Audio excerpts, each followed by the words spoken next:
I've already lost count of the days since they relieved me of duty. Strange how years of your life can just vanish in the blink of an eye. And in a flash, you've got nothing but time. Time to reflect on everything that's happened. Hard to believe it's been only a few years since this all began. We were testing out the Normandy, Captain Anderson's new ship, when the distress call came in. An Alliance patrol on Eden Prime had been attacked. They'd seen something they couldn't explain. And whatever it was massive. I hit the ground with my lieutenant, Caden Olenko. A good kid, loyal, by the book, with a talent for biotics. We came across the lone survivor of the patrol, Gunnery Chief Ashley Williams. A soldier to the core.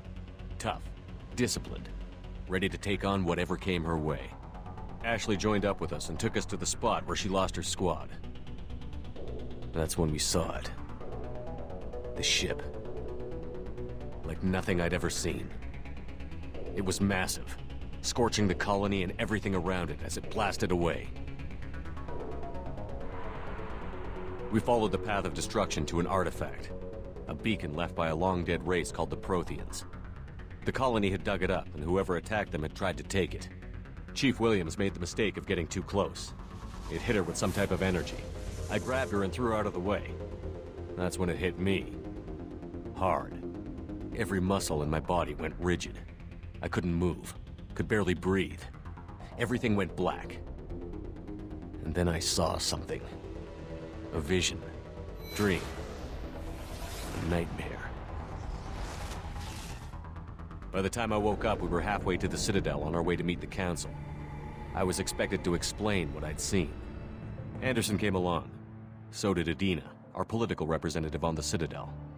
With those two heavyweights, it seemed reasonable we could persuade the Council that the ship we'd seen was a potential threat, as was the individual behind the attacks. The main suspect for the Eden Prime massacre was a Turian Spectre named Saren. He'd been seen by one of the survivors from the colony at Eden Prime, and there was some evidence to suggest that the ship was connected to Saren. But even Adina's pointed accusations weren't enough to convince the Council. They just couldn't believe one of their chosen elite Spectres could be guilty of something like that. They needed proof, which meant I needed proof. Fortunately, I wasn't alone in my search. Garrus, another Turian, wanted to help. A top agent for Citadel Security. Despite orders from his superiors that he shouldn't get involved, he told me he was suspicious of Saren, and he had some useful leads. More importantly, he was willing to share them. That led me to Rex, the biggest, nastiest-looking Krogan bounty hunter I'd ever seen. He turned out to be more than just a brute. It was his intel that led to a fugitive with incriminating evidence on Saren. The fugitive turned out to be an energetic little Quarian named Tali. A tech expert with a knack for hacking, she'd procured some information on Saren. Evidence that proved Saren was dirty. Tali's evidence proved that Saren was responsible for the massacre on Eden Prime, and that the immense warship we'd spotted was in fact Saren's flagship. But it went much further. Saren was trying to find a way to bring back a race of sentient machines from dark space. Machines allegedly responsible for cleansing the galaxy of all organic life. These Reapers were blamed for wiping out all life 50,000 years ago, including the Protheans, then disappearing back through the mass relays to dark space, leaving no trace they'd ever been. That explained why Saren was after the beacon, and it made some sense out of my visions. But not much else. We couldn't convince the Council that the Reapers were a threat, but they agreed Saren had to be stopped. They stripped him of his Spectre status and gave me the honor of becoming the first human Spectre. My first task? Bring down Saren. Anderson decided to stay behind, giving up his ship, the Normandy.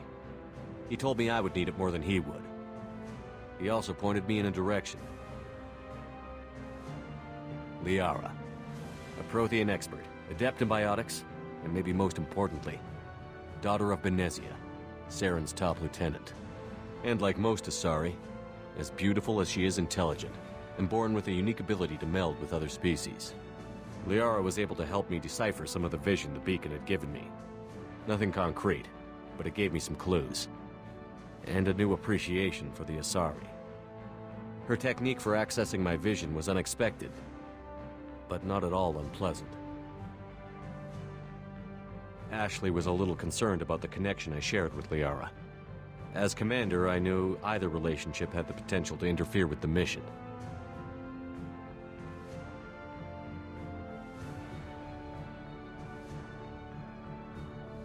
I told Ash I wasn't interested in Liara. I had my eyes on someone else. But we agreed we wouldn't let it get in the way of our mission. Finding Saren.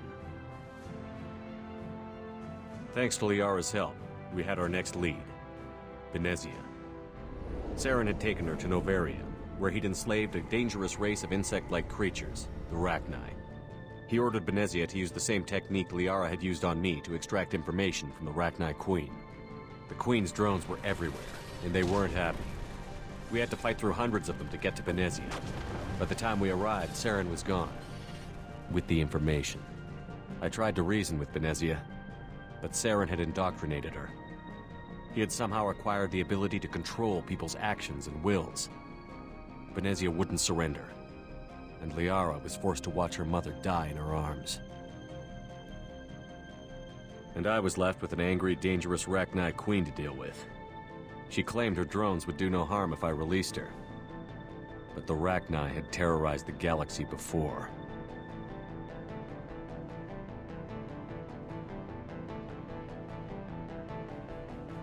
I couldn't take the chance.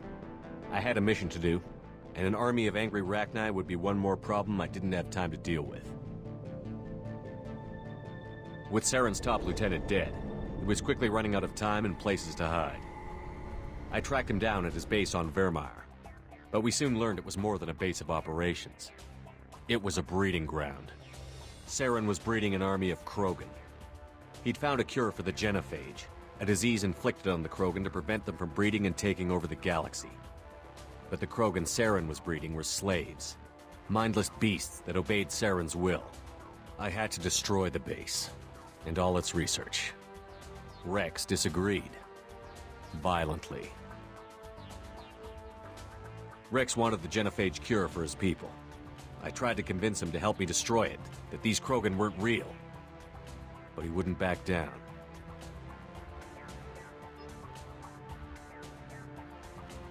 Fortunately, Rex is smarter than he looks. He realized this wasn't the way to help his people, and that Saren was the real threat. When we finally got to the center of the base, I realized just how close Saren was to completing his plan. He was already in communication with the Reapers. Sovereign, Saren's flagship we'd all assumed was just a ship, was a Reaper. It spoke to me, threatened me. I could feel the menace it had for every living thing. It wanted me dead. It wanted us all dead. And I knew it was capable of doing just that. What I couldn't understand was why Saren would help it. But there was no time to think about it. Sovereign knew where we were. We had to destroy the base and get the hell out. I split up my team in 2 squads, sending Ash with one and Kaidan with the other as a distraction. We had a nuke, and we planned to use it. Before we could detonate the bomb, Saren showed up. We fought. I stalled him to make time for my team. And in talking to him, I realized the truth. It wasn't Saren who was indoctrinating everyone. It was Sovereign. The Reaper. And Saren was in deeper than all of them. He tried to convince me he was still in control. Said he found a way to reduce the Reaper's influence, but he was kidding himself. Or believing the lies Sovereign was telling him. Before I could convince him to stop, he ran, leaving me just seconds to extract my squad mates. I tried, but I wasn't fast enough. I could only save one of them. Kaidan was a good man, and a great soldier. But I had to choose, and I chose Ash. That was the last time Saren would slip away from me. I knew then, the next time we met, one of us would die. With my team mostly intact, we chased Saren and his army to Ilos, a long-lost planet that had once belonged to the Protheans. As we prepared for what we knew would be a desperate fight, I spoke to my crew. We were just one ship, against Saren's growing army. I assured them all that despite the odds, We could defeat him. But Ash saw through my words. She knew I was hurting after Kaidan's death. She could sense my doubts. We both knew this mission could be our last. Until that moment, we'd put our feelings aside for the sake of that mission. But why wait? We gave in to each other, and it was perfect. While it lasted. We arrived on Ilos, close behind Saren. Once on the planet, we discovered a Prothean databank that helped me put the final pieces of my vision together. The Reapers had come 50,000 years ago, and every 50,000 years before that, each time purging the galaxy of life. The Protheans had fought and died, like every species before them. But a few survived long enough to leave a parting gift. The Protheans had discovered that the Citadel was the key to controlling the mass relays. By sabotaging the Citadel, they found a way to close the relays to dark space, slowing the Reapers' return, giving us the time we needed to find a solution to stop the Reapers once and for all. Saren knew this. He was leading his army to take control of the Citadel and re-establish the relays to dark space, bringing the waiting Reapers here to destroy us all. We followed him to the Citadel. It was intact, but heavily damaged. He had caught the Council fleets by surprise, and they were only now regrouping. And with Sovereign as his flagship, there was little hope the fleets could counterattack with enough strength to take back the Citadel. But Saren was done running, and I was done chasing him. As the Alliance and Citadel fleets battled Saren's army outside, I cornered the Turian bastard in the Citadel tower and confronted him. He died believing that the Reapers would save him. As I fought to regain control of the Citadel, the Council's flagship, the Destiny Ascension, fell under attack. Despite Saren's death, Sovereign and Saren's army continued to fight. The Council was aboard the Destiny Ascension, and they were requesting assistance. But I knew in order to help them, I would have to put our human Alliance fleet in jeopardy. The Council had to be saved. They represented the hearts and minds of the galactic community. Without them, the fleets would be in disarray. Even with the Citadel back in my control, Saren defeated, and the Normandy leading the combined galactic fleet, the battle against Sovereign, a single Reaper, was relentless. It took the combined fleets of humanity and the other races, but in the end, Sovereign fell. But the costs were immense. While humanity's efforts in the war earned us our first seat on the Council, it was a hollow victory. The Reapers were still out there. I knew the fight was far from over, but as the one who'd led the fight against Saren, I was given new responsibilities. The choice of humanity's first counselor was left for me to decide. On the one hand, Udina, the lifetime politician. Ruthless and ambitious, he would easily navigate the political landmines that would soon be put in front of him. The other choice, Captain Anderson, the career soldier. Tough but fair, but a friend, and someone I could trust. Both great leaders in their own right. Anderson didn't want the job, which was a sure sign he'd be perfect for it. No ambition to get in the way. The war was over. The threat had passed. In time, the Council would rebuild itself. The Citadel could be repaired. Even the pain of lost friends would fade. But none of that mattered if the Reapers were still out there. And if they were all as powerful as Sovereign, we had to find a way to stop them. I had to find a way. I gathered my crew, took my ship, and went in search of answers. Officially, the Council would only say I was assigned to cleanup duty, rooting out any remnants of Saren's army. But the Geth and Saren were just the beginning. The Reapers had other plans. A few months after the battle for the Citadel, while we were on patrol, we were attacked by an unknown vessel. Before we knew what was happening, we were disabled and forced to abandon ship. The Normandy was destroyed. We lost a lot of good people. I almost didn't make it myself. Technically, I was as close to death as you can get. By the time my body was recovered, there wasn't much left. The pro-human group, Cerberus, acquired what was left of my body and spent the next 2 years rebuilding me. My memories, abilities, everything. The person in charge of my recovery was a Cerberus agent, Miranda Lawson. Brilliant and efficient. But before I could be completely rehabilitated, the Cerberus facility we were in was attacked, and was forced to fight my way out. In my condition, I should have died. But an ex-Alliance soldier named Jacob Taylor kept me alive. We found Miranda, and we escaped. They took me to meet the Elusive Man, the leader of Cerberus and the one who had ordered me rebuilt. The Elusive Man lived up to his name, offering half answers to many of my questions. But he did explain why he had brought me back. He believed I was the one person who could stop the Reaper threat. And he explained that the Reapers had a new ally, an insectoid race called the Collectors, the ones who had attacked the Normandy 2 years earlier. Since that time, they'd been systematically abducting entire human colonies and taking them beyond the Omega-4 relay, a place that no ships other than Collector ships ever returned from. The Elusive Man wanted me to find out why humans were being abducted, and to end it. In return, Cerberus would outfit me with a rebuilt Normandy, weapons, and a skeleton crew, as long as I agreed to take along Miranda, Jacob, and an illegal AI named Edie.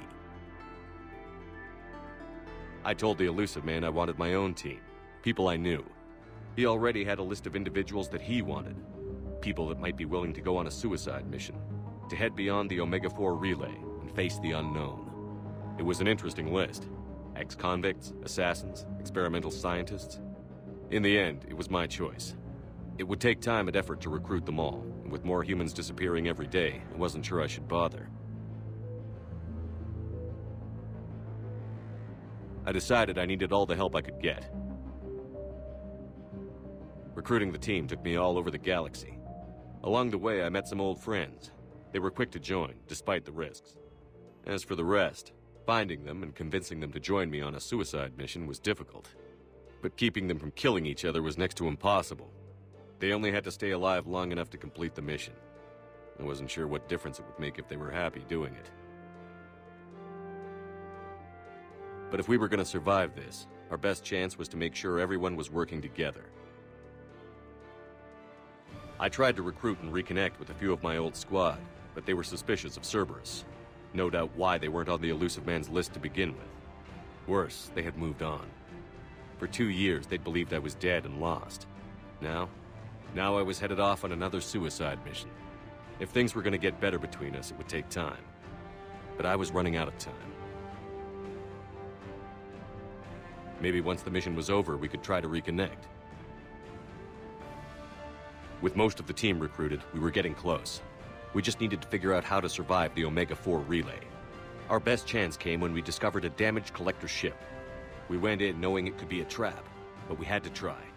What we found there was almost unbelievable. The Collectors weren't a new race at all. They were the twisted remnants of the Protheans, slaves of the Reapers, and humans were the next target. The Collectors were abducting tens of thousands of humans for the Reapers, and unless we could find a way to stop them, we'd end up just like the Protheans. We had to escape before we could find out the secrets of the Omega-4 relay, but we were more determined than ever to put a stop to the Collectors. All we needed now was a way through the relay. Edie had figured out what we needed, and the Elusive Man knew where to find it. We stole parts from a derelict Reaper to mask our ship's signature, to make the Normandy appear as a Reaper and allow us safe passage. As soon as we had what we needed, Joker and Edie began testing. But while I was away on a mission with the team, the Collectors attacked the Normandy, determined to destroy it before we could finish the tests. Joker and Edie did their best to fight them off. They saved the ship, but the entire crew was abducted, taken beyond the Omega-4 relay. Jacob wanted to go immediately and rescue the crew. Edie and Miranda wanted more time to prepare before we attacked. We only had one chance to attack the Collectors. I knew we had to be ready before we went, even if it meant sacrificing the crew. I gathered everyone to go over the plan. We all knew this was likely a one-way ticket. The team was ready, but they were nervous. We knew this could be our last day together. We were scared and looking for reassurance.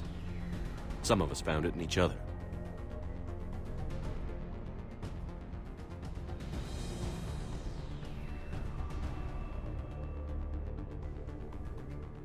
But I went to my cabin to be alone, prepare for the attack, go over every detail. I had to make sure we were ready. The day of the attack, everything went as planned, at first. The Normandy made it safely through. As we scanned the wreckage of all the ships that had failed before us, we found what we were looking for. The Collector base. And guarding it, the ship that had destroyed the Normandy 2 years ago, and almost ended my life. But this time, we were the attacker. And the Normandy was equipped to deal with it. We took some damage, but destroyed the Collector ship, and made our way to their base. We knew the fighting inside would be brutal. We arrived intact, but the team wasn't strong enough to withstand the assault. Eventually, we made it to the heart of the base. To this day, I can hardly believe what we saw there. The collected humans had been dissolved, transformed and repurposed to create the frame for a new Reaper. A massive human Reaper abomination. We had no choice but to destroy it. The battle caused severe damage to the base, but we needed to destroy it completely. As I prepped explosives to finish the job, we received a message. The Illusive Man. He didn't want us to destroy the base at all. He wanted to preserve it. He wanted to study how the humans were transformed into the abomination we'd seen. To use the technology of the Collectors to help defeat the Reapers. The Illusive Man was right. If we were going to stop the Reapers, we'd need every tool at our disposal, even if it meant keeping the Collector base intact. So we irradiated the base instead, killing all the Collectors, but preserving the technology inside. Then we headed back through the Omega-4 relay. The mission was a success, and in the end, the whole team made it out alive. And though the crew was killed before we could rescue them, they didn't die in vain. We stopped the Collectors, and we stopped the Reapers from creating their abomination. And we bought everyone just a little more time. If only there was more time. The Reapers are still coming. Every day a bit closer. I handed every piece of intel on the Collectors and Cerberus over to the Alliance brass. They're not sure what to make of it, but at least they're listening. I just hope they figure out what to do about it soon, before time runs out for all of us.